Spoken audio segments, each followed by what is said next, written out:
कि हमें अपनी संस्कृति को अगर जिंदा रखना है, क्योंकि अब सोचना यह भी है, लोग कहते हैं कि वही बात मैं फिर बोल रहा हूं कि मूर्ति नहीं लगानी चाहिए, मूर्ति नहीं लगानी चाहिए। मूर्ति क्या है? मूर्ति है क्या? मूर्त। सेम उस वो नहीं है तो क्या है? मूर्त है। कि मान लिया गया कि ऐसे ही बुद्ध थे, मान लिया गया कि ऐसे ही बुद्ध थे, ये कोई गारंटी क्या है कि वैसे ही थे? नहीं ना, मान लिया गया है। मानने से क्या होता है कि हमारा जो है ध्यानाकर्षण उनकी तरफ जाता है।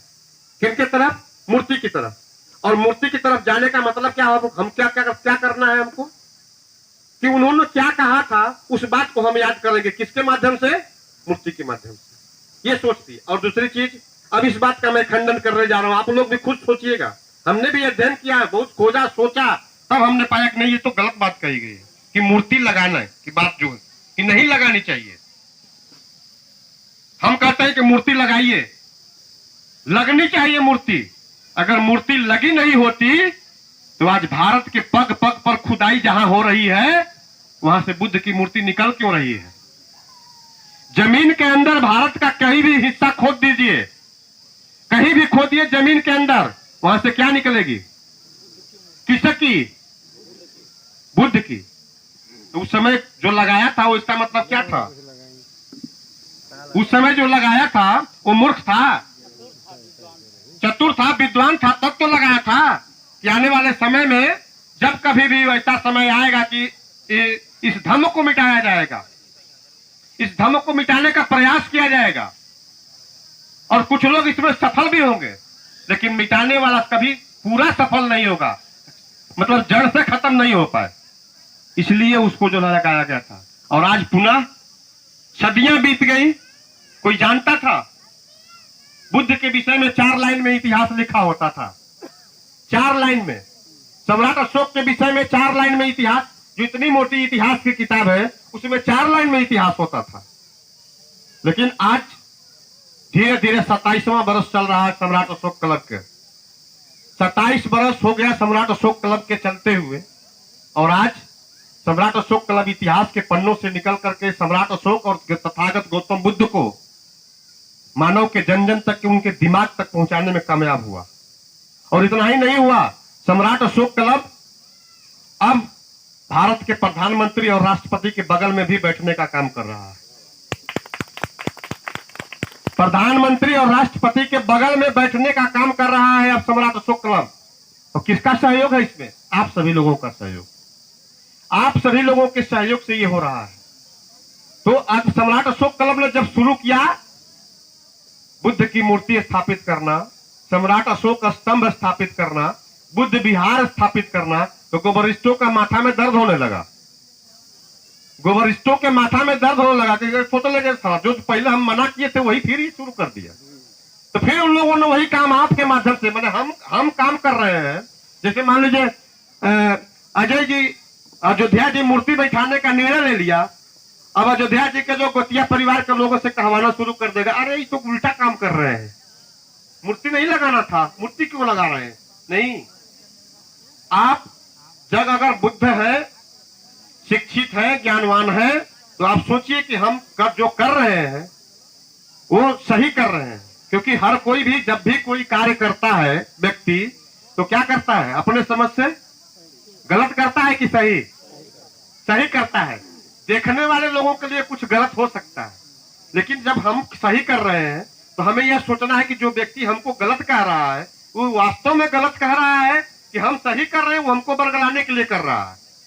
इस दिमाग को हमें जो है अप्लाई करने की जरूरत है, ठीक है? और जब दिमाग को अप्लाई करेंगे तब जाकर के हम सही और गलत का फैसला कर पाए। क्योंकि बुद्ध ने कहा था कि जब कोई बहुत सारे लोग किसी बात को कह रहे हो कि यही बात सही है, तो मान मत लेना कि सही है।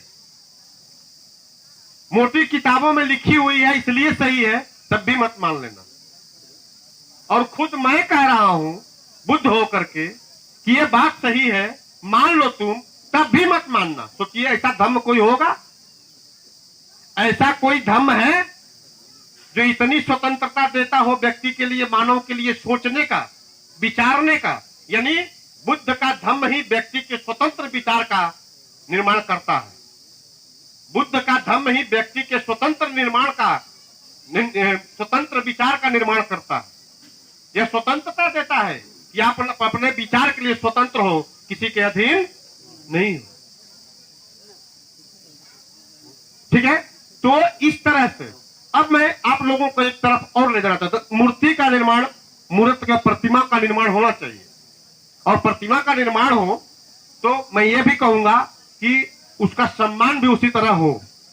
क्योंकि आप कहते हैं कि भाई हम विश्व गुरु की मूर्ति का जो है स्थापना किए हैं, या विश्व गुरु की मूर्ति या प्रतिमा लगाए हैं, तो जिस तरह से विश्व के लोग उनका सम्मान करते हैं, उनसे तो अधिक आपको सम्मान करना पड़ेगा ना, क्योंकि आप उन्हीं के देश के हैं और उनके घर के हैं। उनके घर के हैं। देश और घर में अंतर होता है। घर का आदमी किसको कहा जाता है कि हमारे घर का है, यानी हमारा ब्लड रिलेशन है उससे, हमारा ब्लड रिलेशन है। तो आपको कितना सम्मान करना है यह आप तय करिए, हमको बताने की जरूरत नहीं है। तब ये हो जाता है कि अब कुछ लोगों ने खिस्सा बना दिया, कुछ लोगों ने खिस्सा बना दिया, कहावत बना दिया कि घर के मुर्गी दाल बरोबर। अब वो हम लोग लेके चल रहे हैं कि भाई चल घर ही करना है, क्या सम्मान करना है। अभी सोचिए कि आप अपने अगर पिता को सम्मान नहीं देंगे तो आपके पिता को कोई दूसरा सम्मान देगा, और जब आप सम्मान देने लगेंगे तो आपका देखा देखी दूसरा कोई भी सम्मान देने लगेगा कि नहीं लगेगा। तो सम्मान पाने के लिए सम्मान देने की आवश्यकता पड़ती है। सम्मान जब दूसरे को देंगे तब आपको सम्मान मिलेगा। प्रकृति का नियम है कि आप किसी को जितना प्रेम करेंगे वो अभी आपको उतना ही प्रेम करेगा। ठीक है, तो अब जैसे आप लोगों को मैं एक चीज और बताना चाहूंगा कि जैसे इस तरह का जब कार्यक्रम कहीं भी हो, हमने शुरू में भी इसका जो है चर्चा किया था थोड़ा सा, क्योंकि अब हम लोग कान में कर रहे हैं तो उसका प्रभाव नहीं हो रहा है। ठीक है, कान में कहने का मतलब सोच रहे हैं लोग कि डर के कह रहे हैं हमारे कनवा में, तो अब थोड़ा सा खुले में कहने की आवश्यकता पड़ रही है। इस तरह का प्रोग्राम अगर जब कभी भी कहीं हो तो उसमें सब चीज रहता है, क्योंकि व्यक्ति की पहली जरूरत होती है कि लोग कहते हैं, लेकिन अब हम लोगों का नहीं है उसका। लोग कहते आ रहे हैं पहले से कि व्यक्ति का, आदमी का पहला जरूरत है पेट का भोजन। क्या जरूरत है? ये तो सदियों से है, जब से मानव का जन्म हुआ है तब से है पेट का भोजन, व्यवस्था करना, खाना। लेकिन कब खाना है, कैसे खाना है, इसका अभी हम लोगों को पता नहीं है। ठीक है, इसीलिए अगर जिस किसी को अपने भोजन के विषय में पता नहीं हो, कब खाना है, कैसे खाना है, कहाँ खाना है, वह व्यक्ति भोजन खा करके स्वस्थ नहीं होता। क्या हो जाता है? अस्वस्थ हो जाता है। भोजन से ही क्या हो जाता है? अस्वस्थ हो जाता है। और जब अस्वस्थ हो जाता है तो उसके शरीर में अनेक प्रकार के विकार पैदा होंगे, और उसी में एक विकार हो जाता है मानसिक विकार। हम लोगों के अंदर मानसिक विकार हो गया है। हम लोग मानसिक विकार से पीड़ित हो गए, और दिमाग में एक ही चीज आ गया है, जहां कहीं भी फंक्शन हो बस खाना खाओ, खाना खाओ, खाना खाओ, खाना खाओ। तो दुनिया के लोग, जिन लोगों ने जो खाना को कम महत्व दिया और अपने विचारों को महत्व दिया, वही आज शिखर पर है, चाहे राजनैतिक रूप से, शैक्षणिक रूप से, सामाजिक रूप से। ठीक है, वो शिखर पर है। राजनैतिक रूप से लीजिएगा तो वही व्यक्ति आगे है, गद्दी पर है। सामाजिक रूप से लीजिएगा तो वही व्यक्ति का समाज में अधिक महत्व है, जो खाने को महत्व नहीं दिया, अपने विचारों को महत्व दिया अधिक से अधिक फैलाने में। जैसे तथागत गौतम बुद्ध, उन्होंने भोजन के लिए महत्व दिया। एक बार भोजन करते थे, वो भी मांग करके जो मिल गया वो कर लिए, नहीं मिला तो भी एवं। ठीक है, लेकिन उन्होंने अपने विचारों को महत्व दिया कि अपने विचारों को मैं कितना अधिक से अधिक फैलाऊं। भोजन थोड़ा कम मिले चाहे अधिक, उसका कोई महत्व नहीं है। और जब उन्होंने अपने विचारों को फैलाने में समर्थवान हो गए, सक्षम हो गए, तो आज 2500 वर्ष के बाद भी उनको याद कर रहे हैं। कर रहे हैं कि नहीं कर रहे हैं? कर रहे हैं। तो उसी तरह से तो हमें जो है सदियों पहले से हमारे पूर्वज भोजन के लिए ही लड़ते आ रहे हैं, और जो जिसके लिए लड़ेगा उसको वही मिलेगा, दूसरा कुछ मिलने वाला नहीं है। और दूसरे चीज के लिए आप लड़ेंगे तो कहीं ना कहीं अपने 24 घंटे का समय में से काट करके उसके लिए समय देंगे देंगे देना पड़ेगा, तब जाकर के आप उस मंजिल को, उस लक्ष्य को प्राप्त कर सकते हैं। अगर नहीं देंगे तो जिसमें है तो उसमें सदियों से लगे हुए, बाप बेटा नाती पोता से लगे हुए, पहले से चलते आ रहा है, आगे भी ऐसे ही चलते रहेगा, कोई बदलने वाला नहीं है। अभी हमारे चचा जी का बहुत प्रयास करते हैं, उनसे हम लोग सीखते हैं, कमला जी से सीखते हैं। अब बहुत सारे लोग कहते हैं गुल ठेला आदमी क्या करेंगे, पगला है पगला है। बहुत लोग कहते हैं, हम लोग कहते हैं जो पगला कहता है तो हम लोग कहते हैं कि आप समझ जाइए ठीक सही कर रहे हैं, पगला है वो, पगला है। मैं पा गया, वो पा गए किसको, धम्म को पा गए, विचार को पा गए, और उसी विचार में लगे हुए हैं, उसी विचार में लगे हुए हैं कि कैसे हम अधिक से अधिक फैलाएं। बहुत बहुत उनका अधिक से अधिक इसमें कार्यक्रम में सहयोग रहा है। वैचारिक रूप से धन संपत्ति का ही सहयोग नहीं होता है। हम किसी आदमी को कहां ले जाकर के पहुंचा रहे हैं, उसमें वैचारिक रूप से हमारा क्या योगदान है, यह महत्वपूर्ण होता है। ठीक है, तो इस तरह से बुद्ध की मूर्ति जगह जगह लगे, हर 4 किलोमीटर पर लगे। आप लोगों को मैं बता दूं, अभी हम लोगों ने पिछले महीने प्रयास किया, नहीं इसी महीने 16 तारीख को बुद्ध पूर्णिमा था, 16 को। अब बुद्ध पूर्णिमा को हम लोगों ने थोड़ा सा छोटा सा प्रयास किया, बस प्रयास करने की जरूरत है, फिर भारत बुद्धमय होगा। मैं दावे के साथ कहता हूं कि आने वाला समय बुद्ध का है, आने वाला समय धम्म का है, और भारत फिर विश्व गुरु होगा।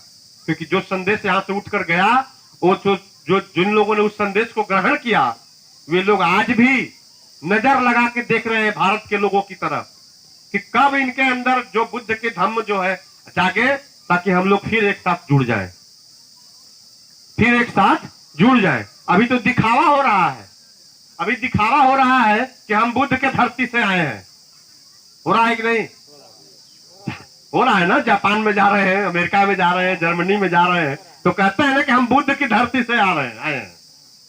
हमने दुनिया को बुद्ध दिया है, युद्ध नहीं दिया, ठीक है भाई, लेकिन वहीं केवल कि यहां भी भारत में भी ना ये बतिया होनी चाहिए।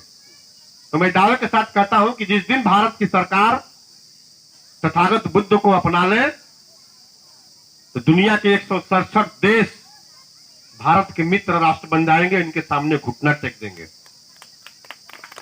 घुटना टेक देंगे, और उस दिन भारत फिर पूरे विश्व में शीर्ष पर होगा। ठीक है, तो और वो कैसे संस्कृति आएगी, यह भी सोचने वाली बात है कि हम लोगों को उस संस्कृति को, उस सभ्यता को कैसे स्थापित करेंगे।